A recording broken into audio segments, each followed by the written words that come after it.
minutos vamos a hablar de las renovables como escudo en la matriz energética y lo vamos a hacer con Jordi López Francés, que es Managing Director Global Head Asset Management y CRO en Glenmont Partners. Jordi, muy buenas.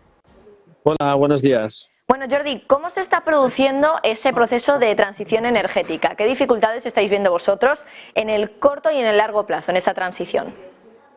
Bueno, yo diría, como tema principal, es que está haciendo una aceleración de la transición energética después de la guerra en Ucrania.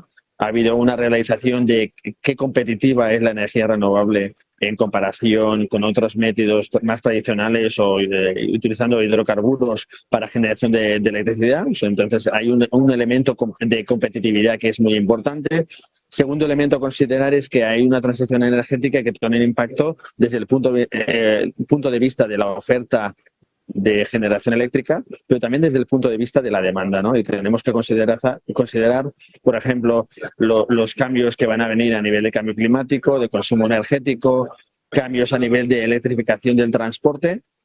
Por ejemplo, la implementación y la alta penetración que va a haber en los próximos años del coche eléctrico. Eso quiere decir que en conjunto hay un gran cambio a nivel de oferta y un cambio a nivel de demanda, que quiere decir que está cambiando totalmente el mercado energético. Jordi, ¿se necesita más inversión ahora mismo en la transición energética o ese no es el problema ahora?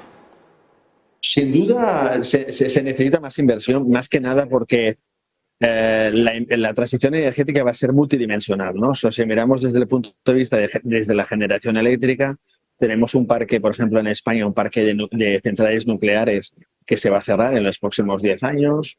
Tenemos el impacto de cambio climático en las plantas hidroeléctricas, que ya se van a utilizar menos o van a tener una actividad menos a nivel estratégico de generación de electricidad, pero va a ser más a nivel de consumo en boca, ¿no? Entonces, y a nivel de agricultura. Entonces, esas reservas de agua van a estar para eso, ¿no? Para el consumo y para generar la riqueza en la economía.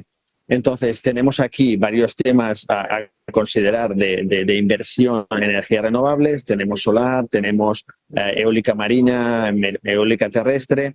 Y el siguiente elemento que es muy importante para esta efectiva transición energética son las baterías, ¿no? Entonces, eso va a requerir una gran inversión a nivel de parque de baterías para estabilizar la red, dar servicios de la red y para poder almacenar esa energía cuando se genera y no hay demanda, ¿no? Por ejemplo, si estamos hablando de una planta solar, el punto pico de generación eléctrica es normalmente al mediodía.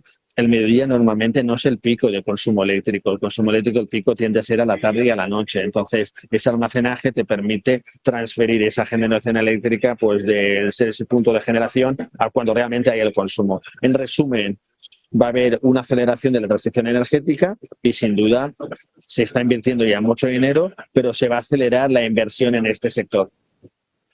Jordi, ¿cuáles son los retos y también los objetivos que tiene ahora mismo la transición energética en el corto y en el medio plazo? En el corto plazo el reto es un reto de suministro de componentes.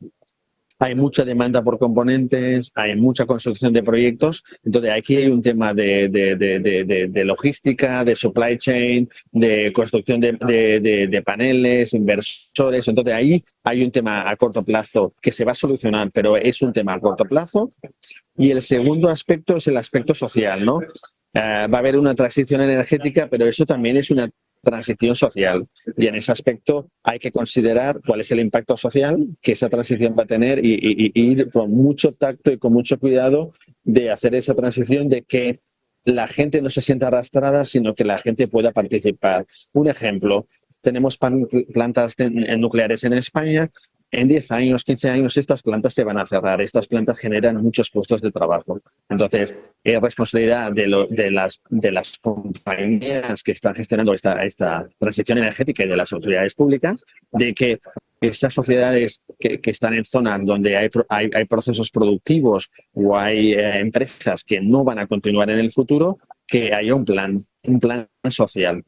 Eso también implica que, por ejemplo, cuando nosotros construimos proyectos, el ámbito social y la integración de ese proyecto en la comarca, en el ayuntamiento, en la región donde está el proyecto, es fundamental. Pues Jordi López desde Glenmont Partners, muchísimas gracias por traernos pues toda esa información sobre cómo está ahora mismo el sector de la transición energética. Muchas gracias por la oportunidad y que tengan buen día. Bueno, pues unos retos a los que se tiene que enfrentar la transición, el mundo de la transición energética y de los que tiene la llave un poco las compañías, nos decía, pero por otro lado también las autoridades.